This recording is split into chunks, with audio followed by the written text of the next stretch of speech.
Now, changing gears slightly, this is something I watched on my own with some friends. And it's not on Tubi. It's on Crunchyroll, and it's an anime called Kaya-chan Isn't Scary. Hmm.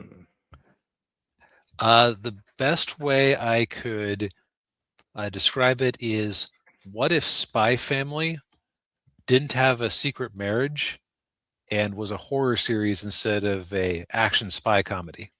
Hmm.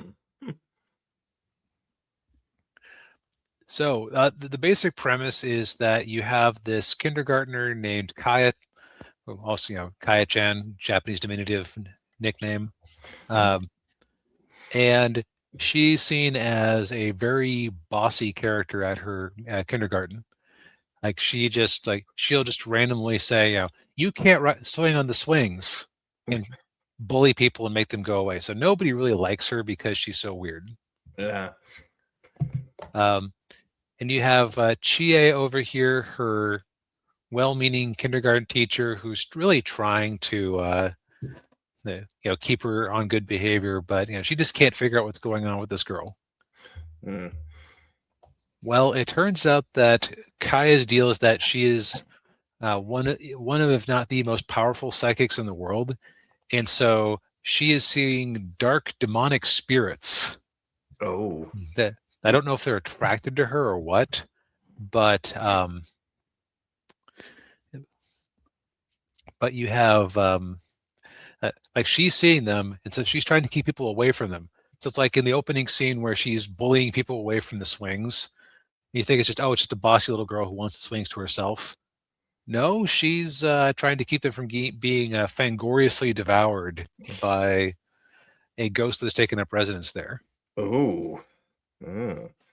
And the teacher gets a quick shot of what's going on, and is mildly terrified, but also now is in the position of trying to help keep her secret and like not get her punished or when she's just trying to help people.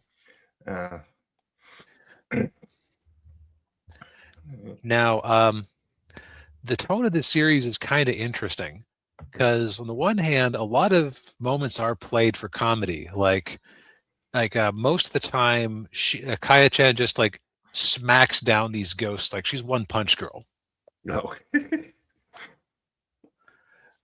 So at first, it seems like there's no stakes to it. Like, oh, it's just going to be fun adventures of her beating up ghosts. Uh, then you start to see consequences emerge or dark situations emerge, like like seeing and I'll give a minor spoiler here. Um, there is one ghost that Kaya can't beat, and that is a ghost that has taken up residence upstairs at her house. And her either it is what her mother has become, or it is possessing her mother in some way. Uh, Which, like, oh, okay, I can see why she's a bit of a gloomy kid. mm. Okay. Um, if you're familiar with Japanese ghost stories, there are some familiar tropes here, like say, um, I, this actually came up in Uma Musume Road to the Top, where if you're possessed by a ghost or troubled by a ghost, you might feel like pain in a body part associated with them.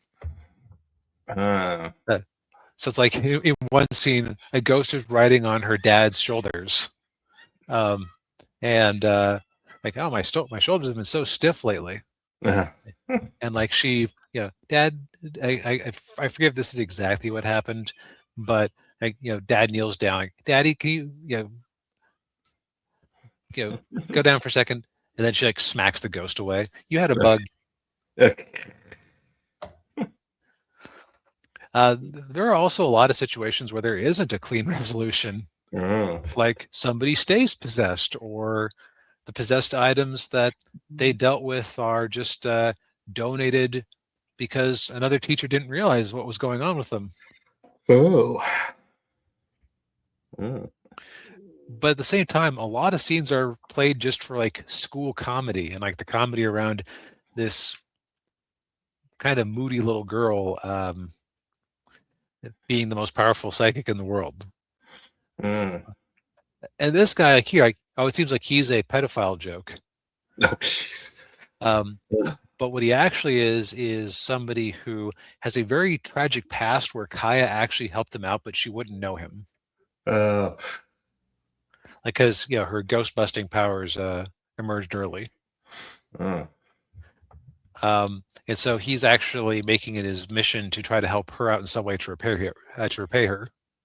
okay. But they do definitely play with the stranger danger concept until you realize what's going on. Okay. Yeah. But yeah, we did it. We gave it the 3-episode rule. I rather enjoyed it. It's very different than my normal fare because I mean, like we talked earlier about the ADV shitpost classic ghost stories. Like that's usually about as far as I go into paranormal Japanese media. Yeah. Like it usually like shows up in something I'm watching rather than it being a reason for me to watch it. If that makes sense. Yeah. Yeah. Yeah. Yeah. Myself. I watched the original Ring, and then The Grudge, and then there was a found footage one I watched not too long ago. I can't remember what it was called, but yeah, I get the what you mean with Japanese horror. It definitely it's a different feel to it than what we are used to in the West when it comes to like spirits and all that kind of stuff. It can be scary, but also kind of weird at times. Right. I think that's part of why I enjoyed this one is like in a lot of ways it should be much more horrifying than it is, but the cute character designs kind of undermine that, which is and lead us to a lot of like tonal dissonance at times. It's just kind of funny. And then Yeah. it's like, that was like, oh wait, no, that's kind of a horrifying consequence of what just happened here. Yeah. Yeah. Oof. But yeah, this is currently streaming on Crunchyroll, so if you want to give it a go, the series is called Kaya-chan Isn't Scary, and there's also a manga that I haven't sampled yet, published by Yeah. Seven Seas. Okay. Um, I have a question. yes. Does Kaya-chan refer to herself in the third person? We ended up watching it with the English dub, so Oh, I don't okay.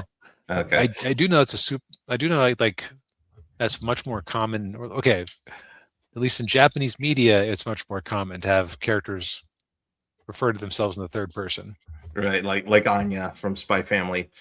Right. Yeah, Arco says he says it's like Juni Ito and Miyazaki did a collab. It's like Junji Ito and the creator of Spy Family did a collab. Is the way I would describe the tone best. Okay.